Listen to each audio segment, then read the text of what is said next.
Fresh from the showcase here at SwissWatchExpo, and I am ready to introduce what may be the fanciest Speedmaster I've ever held in my hands before. So let's check it out.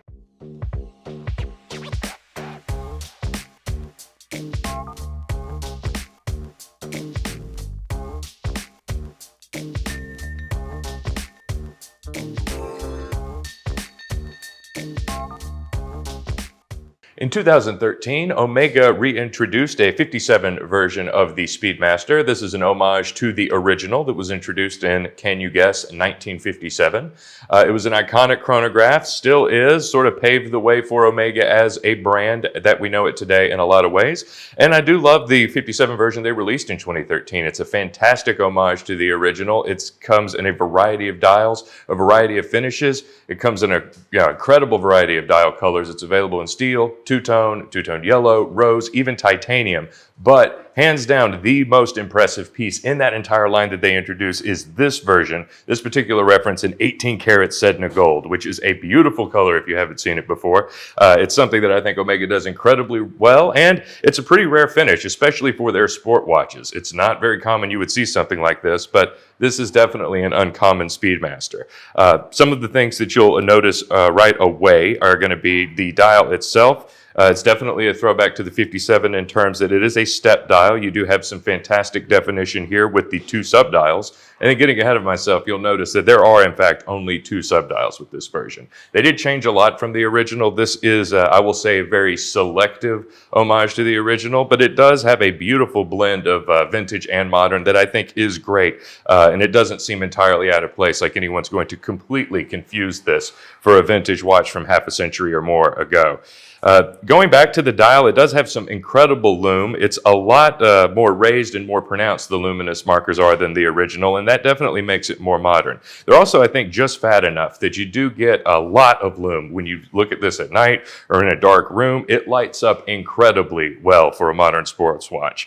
One thing that is a little different, the precious metal versions did not come in the broad arrow hands like the stainless steel versions did. That might be a sacrifice for some people who do want a bit of a larger, sportier hour hand, but I do think this does make it a little dressier, and as this is an all 18 karat gold watch, they wanted to make the dial probably a bit sporty, but not overly so, and you definitely don't want this big triangular hour hand blocking such a large portion of the dial.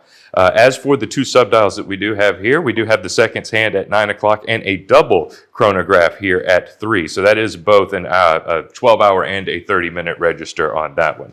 The color of the dial itself is a very bright white, which if you zoom in on it or look at it very closely, it does look more of a silver, but for a distance, it really pops. And the white is an incredible contrast with this 18 karat rose gold. And you also do have this large date window here at 6 o'clock, kind of rounding out the dial and definitely giving a bit more of a modern look. The 6 o'clock hour hand is something that you're going to see a lot on the new Omegas that they're making now. Another big difference, and I think vital difference, is going to be the sapphire crystal here. This is not Hesalite. This is in no way a moon watch, or are they trying to sort of make it a throwback in terms of still using acrylic crystals on their Speedmasters. And I think that's good. This is a watch you're going to want to be very durable. Again, this isn't something that's going to be worn every day, but it's definitely not something that you're going to want to show a lot of scratches if it is being worn out. And this one does, and it's in particularly phenomenal condition.